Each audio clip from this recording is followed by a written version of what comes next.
I ordered a chicken and an egg off Amazon. We'll finally see which one comes first.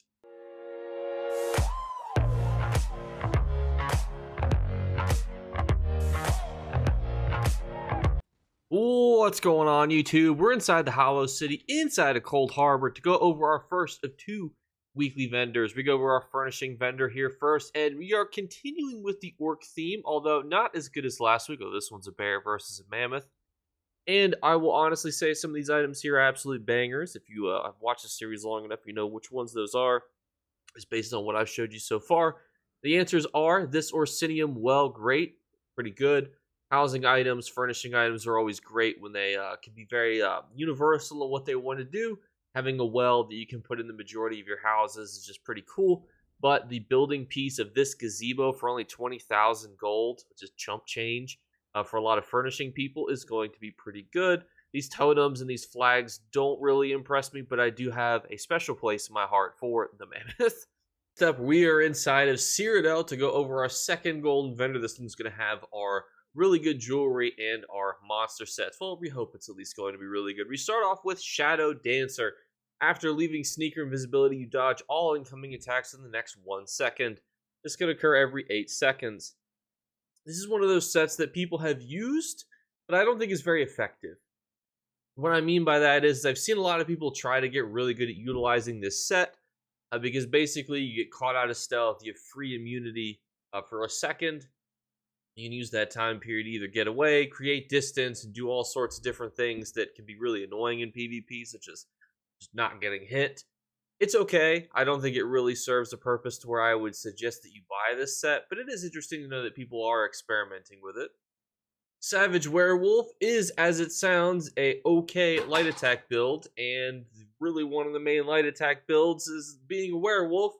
Funny how it does that. I personally think, though, that you're better off generally building werewolves differently, especially because you're generally using werewolves for PvP.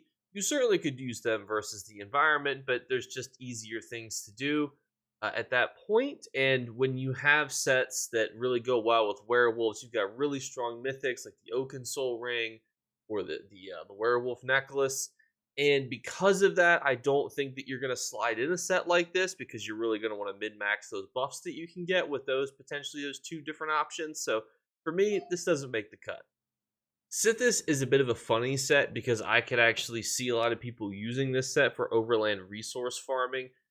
What resources? Well, generally when you're killing things back to back to back. For example, farming public dungeons, overland mob areas. When you kill an enemy, you gain a 5% movement speed buff for 30 seconds and become invisible for 3 seconds. And you could stack that movement speed up to 20 times. So it's pretty good when it comes to traversing the overland very quickly, but this is also an overland set, which means that you can go out and you can just buy this set. It's very cheap to get, cheap to farm. It's a DLC set, yes, but nobody's really going to sell this to you for an expensive rate, and you don't need it in gold. Why? Because if you had this in white, you're going to get the same effect, 5%, 30 seconds, 3 seconds, 20 times. Why go through the effort of leveling that up to gold? But I always just like to say, hey, maybe this set is hot garbage for 90% of content, but there's that little thing that you could eke out of it. Next up is a set that I do recommend, and I think it's one of the fun sets in ESO. So, ever since that Nightblades had been nerfed significantly with burst damage and Calorians had been destroyed, at least in my opinion, I think that Titanborn is a really good alternative. So, how do you utilize Titanborn? Well, what does it do? It adds 110 weapon and spell damage, 1240 penetration. Not anything crazy, but while you're in combat, this doubles when you're below 75% and quadruples when you're below 50%. So you might be thinking to yourself, man, that's so convenient. The only thing that sucks is like, how do I make sure I'm below 50% health? Well, you just become a stage 4 vampire, you use your stealth, and you can hold your health because you'll have 0 health recovery as a stage 4 vampire, and you can regulate your own health like that. It's actually really simple. You can even use the other vampire abilities to lower your health intentionally if you get too high. And this can actually be a really good set for trying to snipe people. I've seen a lot of success with this in Cyrodiil. I actually personally use a set like this when I go into Battlegrounds. Titanborn set is very fun, and it's actually a set that you probably do want to gold out because you're quadrupling the effect when you're below 50%. So that quadruple is you really want to be golded out, as that is going to affect the 110 weapon and spell damage and the 1240 offensive penetration. It's obviously very specific, but I do love this set, and I think it's very cool. And I think if you're looking at a Nightblade and you want to build a true glass cannon build, you cannot go wrong with Titanborn. Next up, we have Nazare's arms, which we talked about the helmet a few weeks ago, so I'm not going to go into major detail. This is situationally a good monster set. Does that mean that you should buy the shoulder? Probably not. There are some people that like to use these opportunities to buy shoulders because, especially on the ESO PC market where inflation is like crazy, where you can sell like one item for 1,000,000 gold that on at console sells for 100,000, our golden vendors cost the same.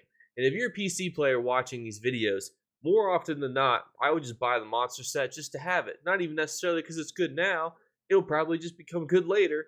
And if it's something situationally good, well, better to have it now versus needing it later. So in that situation, Nazare could be a decent pickup for you. If you're a console player, this is like the equivalent of a PC 400,000 gold. To me, it's just not worth it. And so when I look at sets like this, it has to be a really good prevalent support set for me to suggest it, not something that's just situational, like, oh yeah, on this specific instance, you're going to use this monster set. No. A set, though, that you might want to look at if you are a new player, though, is Engine Guardian, especially if you're a PC player. When you use an ability that casts a resource, you have a 25% chance to summon a Dwemer automaton to restore some stamina or magicka health to you. This is a great set. You'll see it in different types of content, PvE, PvP. I actually really encourage people to utilize this set. So this is one of those that if you don't have it, now granted, it's been out for a while, probably do have it, but if you're a newer player and you need shoulders, why might you want to buy shoulders? Well, a helmet, you just do a dungeon on Veteran, you get a free helmet. And you're guaranteed to get a helmet. You're going to get one of three, light, medium, or heavy. Shoulders, have to waste your Undaunted keys for. If you're looking at a set like Engine Guardian, you're like, man, this is a good set.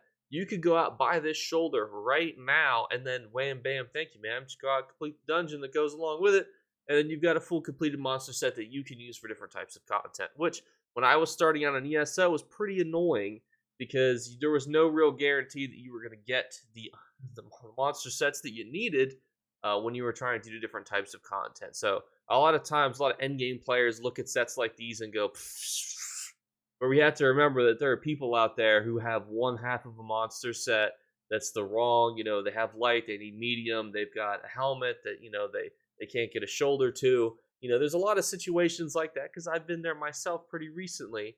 Not super recently, but if you've ever made a new character on a new account, then you really understand what the grind is like. So I'm there with you, fellas.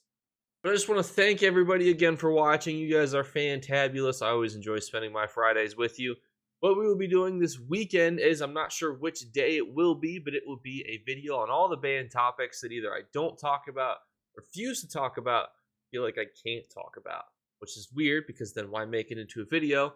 But it's an all-encompassing video on all the topics about ESO that I feel like I really can't cover for one reason or another. The most common one is controversial topics such as, people who sell skins, and you guys don't even understand the amount of offers I get to peddle these websites where you guys can buy gold, and they'd offer all these kickbacks and blah blah blah. And that's another topic that I really just don't want to talk about. Obviously, I'm not going to make a dedicated video like they want, so that's going to be in that video as well. So give you a little peek behind the curtain as to what gets recommended to me, but what I really can't discuss for one reason or another. But thank you guys so much again for watching. We're doing our 3 giveaway drawings. All you have to do to enter is leave a comment in the comments below. I'll ask you a question of the day here. No post outro. We'll save a little bit of time here for you. Just put it back in the rest of your day or night, depending on when you're watching this.